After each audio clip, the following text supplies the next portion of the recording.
ഒരു സ്ഥാപനം നശിപ്പിക്കാൻ വളരെ എളുപ്പമാണ്. എന്നാൽ അത് വളർത്തിയെടുക്കാനുള്ള അധ്വാനം ചെറുതൊന്നുമല്ല. പല പ്രചരണങ്ങളിൽ നമ്മൾ വീഴുമ്പോൾ അതിന്റെ സത്യാവസ്ഥയുടെ പിറകുവശം കൂടി അന്വേഷിക്കുന്നത് നല്ലതായിരിക്കും. ചില പ്രചരണങ്ങൾ കൊണ്ട് മുന്നോട്ടു പോവാൻ പാടുപെടുന്ന ഒരു സ്ഥാപനമാണ് ഇപ്പോഴത്തെ വിഷയം. പക്ഷേ ആത്മവിശ്വാസത്തോടെ പറയട്ടെ, ഹാപ്പി പ്ലേസ് എന്ന് അർത്ഥശങ്കയ്ക്ക് ഇടയില്ലാതെ വിളിക്കാൻ കഴിയുന്ന ഒരു തൊഴിലിടം ഒരുക്കാൻ കഴിഞ്ഞിട്ടുണ്ട്. കലവറയില്ലാത്ത പിന്തുണ വായനക്കാരും പ്രേക്ഷകരും ഞങ്ങൾക്ക് നൽകുന്നുമുണ്ട്. ഊഹാപോഹങ്ങൾക്കപ്പുറം കാലത്തെയും വ്യക്തികളെയും അതിജീവിച്ച് ഇവിടെ ഉണ്ടാവുന്ന ബ്രാൻഡ് തന്നെയാണ് ദ ഫോർത്ത്. അതെ, ഞങ്ങൾ തുറന്നു കാട്ടുന്നത് ദ ഫോർത്തിന്റെ സത്യാവസ്ഥയാണ്. ഈ കുറിപ്പൊന്നു കേൾക്കൂ. സ്ഥാപനം പൂട്ടുന്നുവെന്ന വാർത്തകളിൽ, സോഷ്യൽ മീഡിയ പോസ്റ്റുകളിൽ പ്രചരിപ്പിക്കപ്പെടുന്ന ഊഹാപോഹങ്ങളിൽ, കല്ലുവെച്ച നുണകളിൽ സത്യമെന്തെന്ന് വ്യക്തമാക്കുന്നതാണ് the Fourth director B Sreejan ഫേസ്ബുക്കിൽ കുറിച്ച വാക്കുകൾ. ആ കുറിപ്പ് ഇങ്ങനെയാണ്: സ്ഥാപനം പൂട്ടുന്നുവെന്ന തരത്തിലുള്ള കഥകൾ മാനേജ്മെന്റും ഇതിനകം നിഷേധിച്ചു കഴിഞ്ഞു.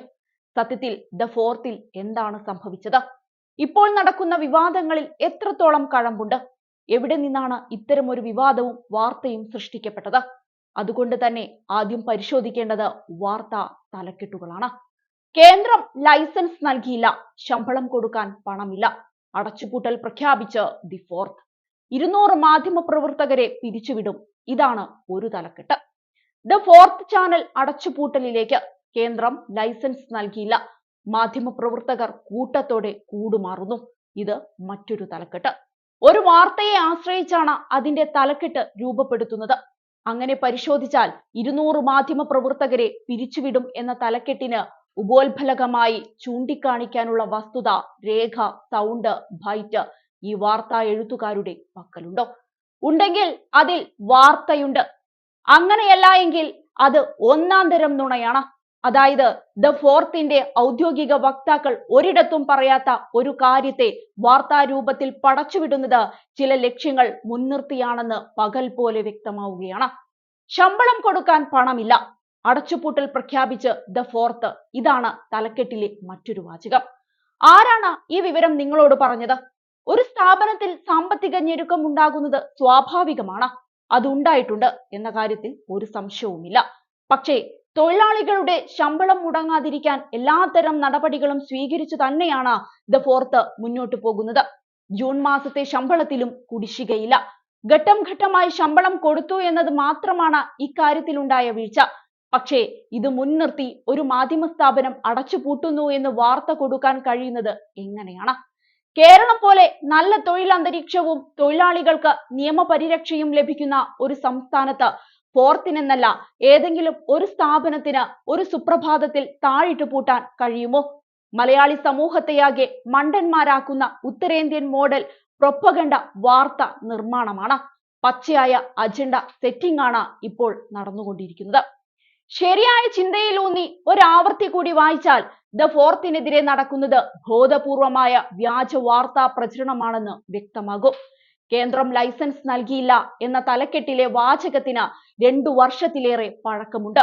ലൈസൻസിന് അപേക്ഷിക്കാതെ ലൈസൻസ് കിട്ടില്ല എന്ന രസകരമായ മറുപടിയാണ് ഫോർത്ത് അധികൃതർ ഞങ്ങൾക്ക് നൽകിയത്.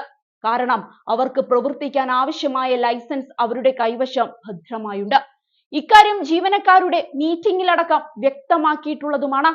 സത്യത്തിൽ ദ ഫോർത്ത് എന്ന മാധ്യമ സ്ഥാപനം പൂട്ടുന്നുണ്ടോ? ഇല്ല എന്നാണ് അതിനുത്തരം. പിന്നെ അവിടെ എന്താണ് സംഭവിച്ചത്? ഞങ്ങളുടെ അന്വേഷണത്തിൽ മനസ്സിലായത് നേരത്തെ പ്രഖ്യാപിച്ച തീയതിയിൽ ചാനൽ സംപ്രേഷണം ചെയ്യില്ല എന്നാണ്. സാറ്റലൈറ്റ് ചാനൽ തുടങ്ങാൻ ആവശ്യമായ ജീവനക്കാരും ഭൗതിക സൗകര്യങ്ങളും ഉള്ളതിനാൽ കോസ്റ്റ് കുറയ്ക്കാൻ മാനേജ്മെന്റ് തീരുമാനിച്ചു. അതിനർത്ഥം ജീവനക്കാരെ പിരിച്ചുവിട്ടു സ്ഥാപനത്തിന് താഴിടുന്നുവെന്നല്ല. പകരം ജില്ലാ ബ്യൂറോകളിൽ റിപ്പോർട്ടർമാരെ നിർത്തിയും കെട്ടിടം താൽക്കാലികമായി വിട്ടും വാഹനങ്ങളുടെ എണ്ണത്തിൽ കുറവ് വരുത്തിയും ചിലവ് കുറച്ചു കൊണ്ടുവരിക എന്നതാണ് ഇത്തരത്തിൽ വ്യാഖ്യാനിക്കപ്പെട്ടത്. ചാനൽ പൂട്ടുന്നു എന്ന വാർത്ത എഡിറ്റോറിയൽ ടീമോ മാനേജ്മെന്റോ ഞങ്ങളെ അറിയിച്ചിട്ടില്ലെന്ന് ജീവനക്കാർ ഒന്നടങ്കം പറയുന്നുണ്ട്. സത്യമറിയാനുള്ള വായനക്കാരന്റെ, പ്രേക്ഷകന്റെ അവകാശങ്ങൾക്ക് യാതൊരു വിലയും കൽപ്പിക്കാത്ത അധമ മാധ്യമ പ്രവർത്തനത്തിന് പേരുകേട്ടവരാണ് കേരളത്തിലെ മിക്ക മാധ്യമങ്ങളും മാധ്യമ പ്രവർത്തകരും. അതിന്റെ ഒടുവിലത്തെ ഇരയായത് കേരളത്തിലെ ഒരു മാധ്യമ സ്ഥാപനം തന്നെയായതാണ് ഇതിലെ ഏറ്റവും വലിയ വിരോധാഭാസം. പ്രചരണങ്ങൾ പലതും കൊടുമ്പിരി കൊള്ളുമ്പോൾ ഇത് പടച്ചുവിട്ടവർ ഒന്നോർക്കുക, ഏതൊരു സ്ഥാപനവും രാവു പുലരുമ്പോൾ ഉയർന്നു വന്നതല്ല. അതിന്റെ പിറകിൽ ഒരുപാട് പേരുടെ വിയർപ്പും അധ്വാനവുമുണ്ട്.